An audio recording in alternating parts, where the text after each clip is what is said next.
Now, we have all benefited from cashless payments, the ease, the convenience, and so much more.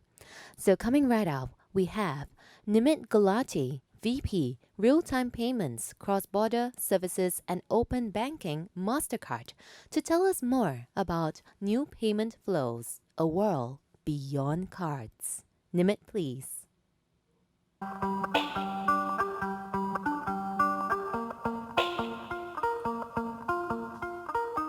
Hi, my name is Nimit Gulati, and I manage real-time payment products for Mastercard in the Asia-Pacific region.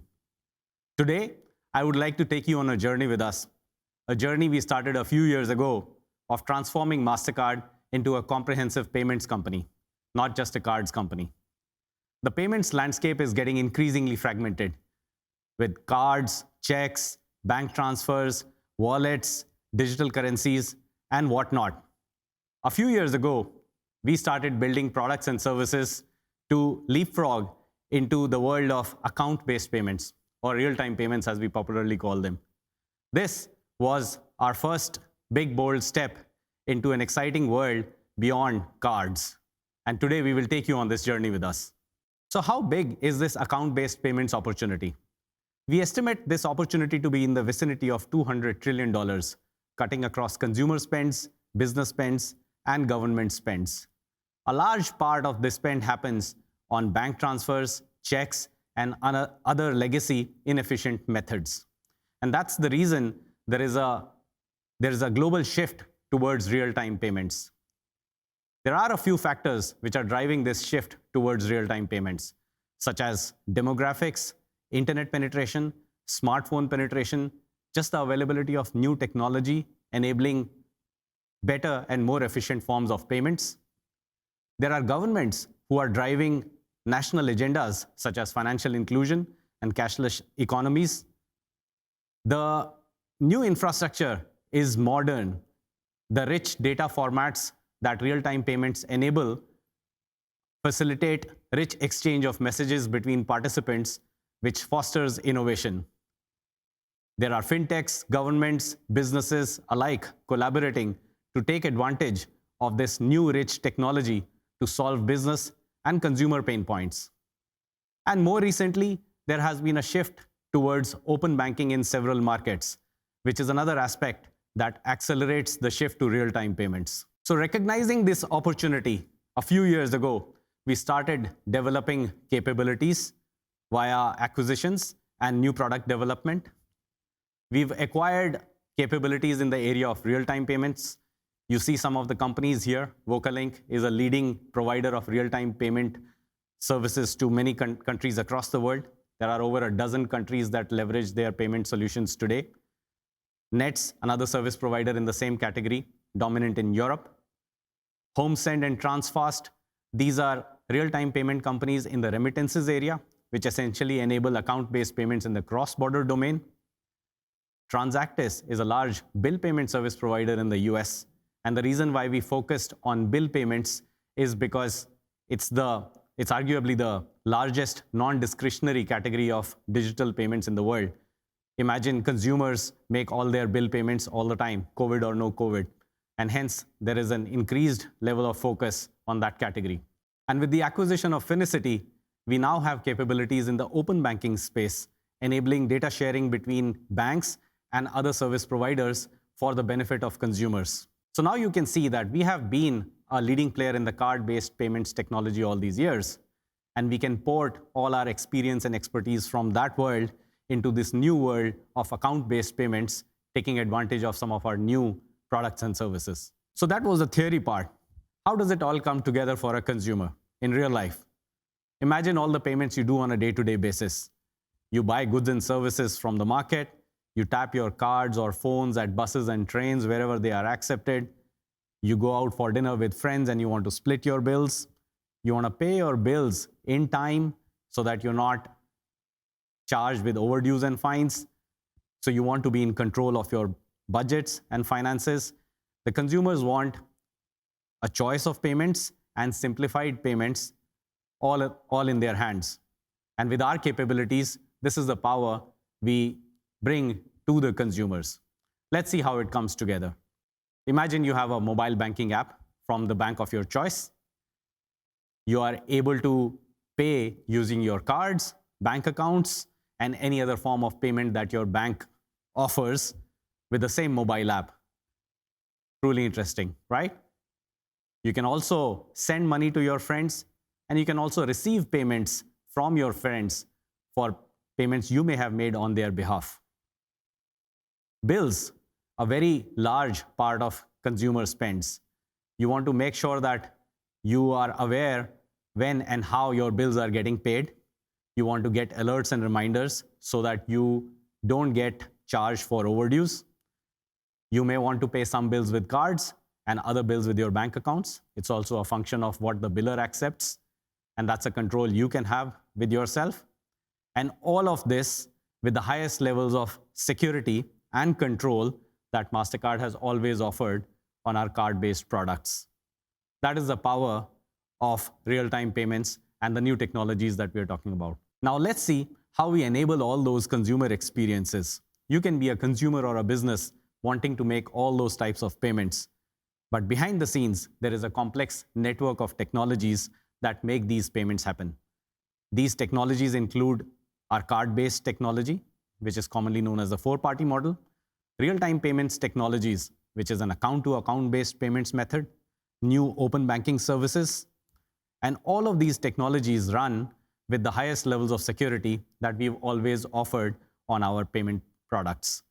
So now you see, having a choice of technologies really helps us offer the best services to our consumers. And when I say best, it essentially means fastest, cheapest, and most secure, transforming Mastercard into a truly multi-rail network. And how do these new technologies benefit the various stakeholders? The consumers benefit from immediacy of payments. I want to make a payment and I want to receive it right now, and it should reflect in my mobile banking app. These technologies can do that. Companies and businesses, they want to get paid in real time for better cash flow management. These technologies offer that benefit. Governments, they want transparency of payments, and they also want to be able to use this infrastructure in times of emergency so that they can ensure timely disbursal of funds to the needy. That's a great financial inclusion benefit. And eventually, economies and societies.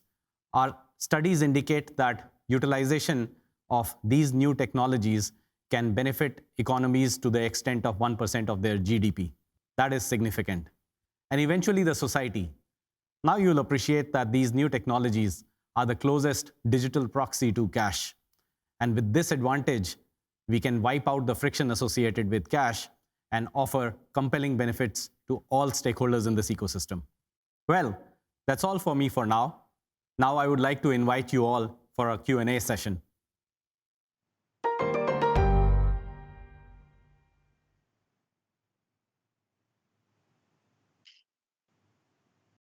So hopefully that session gave you an insight into what Mastercard is doing to drive the cashless agenda uh, beyond the world of cards. Now, we've been in the cards business for over 5 decades, so this journey is not new to us. But the part that is new to us is the fact that world is getting increasingly fragmented, and that's just a reality. This fragmentation will not be an easy journey for many companies and industries to grapple with. It has its advantages in the form that it offers choice and flexibility to consumers, businesses in how they pay, how they choose to get paid. Each payment method comes with its own pros and cons. There is no silver bullet, as we know, in this industry. So the choice and flexibility, while it is a great advantage for everyone, it's also a complexity to grapple with. Um, about 5 years ago, we started on this journey where we decided to take steps beyond the world of cards and started building some of the capabilities we showed early on in this presentation. Some of you may know we even dropped the word card or MasterCard from our logo. So now our logo is how it appears, the two interlocking circles, because it stands for payment with trust and confidence, not necessarily with cards only. So where we are at today is that we've started taking some big, bold strides in the area of payments beyond cards. The strategy for us is threefold, and depending on the market we operate in, we choose a mix of these capabilities. Um, we already are present in over 200 countries with our cards-based business. In some countries, about a dozen, and that number is increasing gradually. We are also present with our real-time payment capabilities. Some of you may know real-time payments is an account-to-account transfer technology and operates on a slightly different technology stack, slightly different principles, slightly different participants, and often quite heavily regulated as well. So we do offer those capabilities in about a dozen countries, and that number is increasing. In those countries, we then have the power to unleash the combined effect of what we can do with our cards-based technology and real-time technology, hopefully wiping out the evils of cash even faster.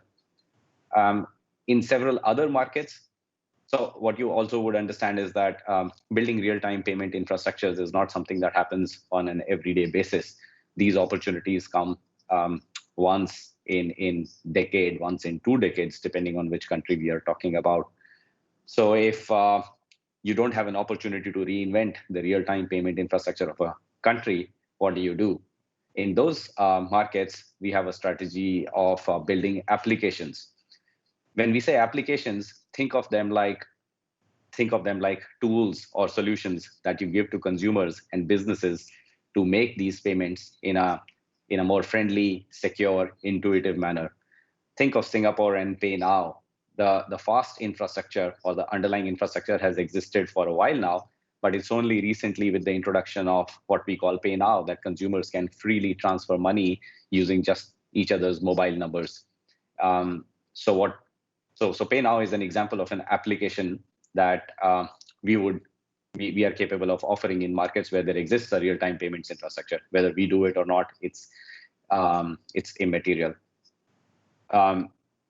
So these applications are like high-speed cars that run on a 6-lane highway, because the highway by itself is of no use. If you want people to move from point A to point B in a fast and secure manner, you need good quality cars that can run on those high-speed highways.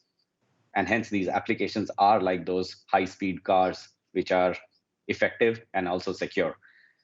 The example I gave you was in the consumer payments area. There are many such examples in the business payments area as well. A large part of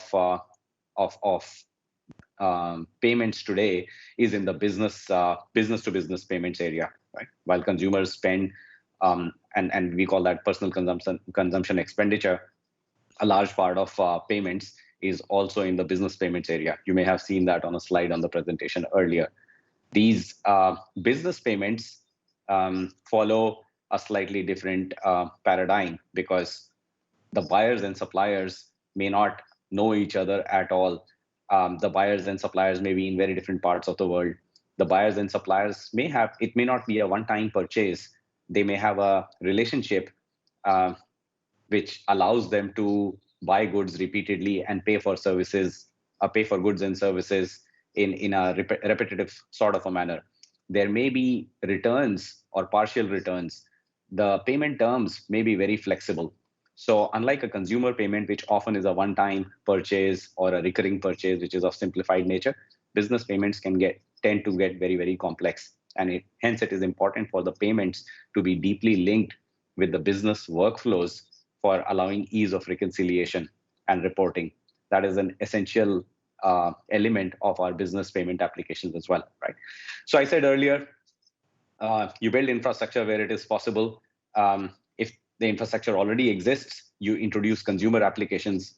Either way, the end result of this process is that consumers and businesses in those countries have many capabilities or many tools to be able to make money transfer effectively and securely. Now, why is it a logical extension for Mastercard? Like I said, fragmentation is inevitable.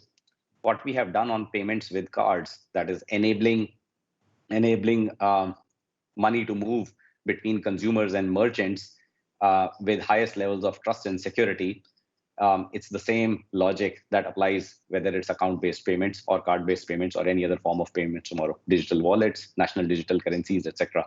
Those fundamental tenets of being able to pay someone with complete confidence and security do not go away. With our experience and expertise in offering payments in a secure, interoperable, and globally scalable manner, we are able to replicate some of the same success that we have on the card side, on the real-time payment side as well. Right? So it's not just the ability to move money from point A to point B, it's also the ability to introduce applications that allow consumers and businesses to adopt the technology very easily. And it is also the, the element of complete security and trust that is something, first of all, something should not go wrong.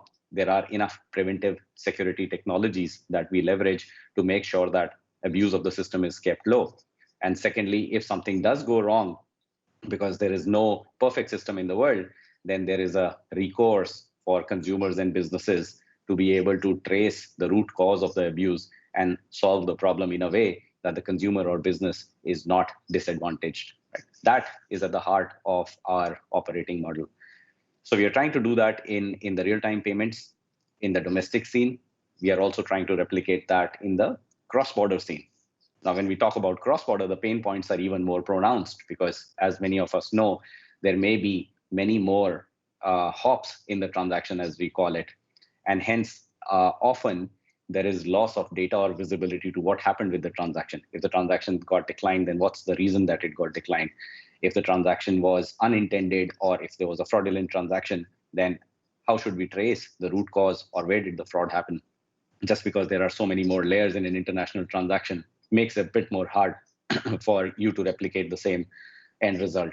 But with our new technologies, we are able to ensure rich data exchange between participants from point A to point B, irrespective of how many participants there are in between, and therefore able to offer that transparency and traceability of an international transaction.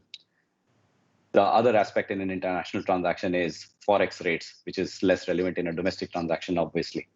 Now, with our global scale, we are able to also offer transparency and competitive forex rates, and therefore very attractive pricing to the sender and the beneficiary. Right? So that what we're trying to do in the domestic space in payments is what we are trying to replicate in the international space with remittances and also disbursements. Disbursements is a business use case where businesses and marketplaces may want to centrally pay their employees, disburse funds. Think of marketplaces giving cashbacks to their consumers all over the world or returns. Think of companies like Uber and Lyft paying their drivers on demand. All of these use cases are enabled via our cross-border payment services platforms. And finally, finally, the area of open banking. Well, the question that is often asked of us is that a natural direction for Mastercard? I would just say that open banking is a logical extension to our business model, although it's still early days. Open banking holds a lot of promise, but why we think it's a logical extension of our business model is because essentially open banking allows secure data exchange between data requesters and data providers with complete consumer consent and with complete traceability and auditability. Well, that's exactly what we do in payments or have been doing in payments for the longest time. We enable payment data exchange between banks and merchants in real time with traceability and auditability and a framework of rules that everybody should play by because that rules is very important to foster trust and drive adoption of this entire ecosystem. Therefore, what we did in payments is what we are trying to replicate in the world of open banking. Although it's still very early days and open banking is still far from global, there are emerging standards in different parts of the world on how data sharing needs to happen. Somewhere regulation is a bit more involved, and somewhere the regulators are urging the industry participants to create this ecosystem. But look, the end result is all very good because as far as the end result is concerned, almost the entire industry is united on the benefits of open banking, which is to drive more competition, to drive more innovation, to provide more consumer benefits and better services at better prices, and all to be done with the highest levels of security and trust in the ecosystem. So while the end goal is quite benevolent and clear, and which is driving unification of the industry forces. The path to that end goal is something that is still being determined because it is still early days. And that's why we've also made some investments in this area. And we are also bolstering this open banking ecosystem with some capabilities that we've always had, especially when it comes to capabilities like security, encryption, identity, authentication, risk management, and such. So we will continue to make moves in these areas in the coming times as well, and hopefully get an opportunity to work with some of you, if not many of you. Well, I hope I was able to give you a little more flavor into the presentation that we made earlier. And should any of you have any questions or comments, we would be delighted to receive your feedback and suggestions. With that, thank you very much and have a very good day.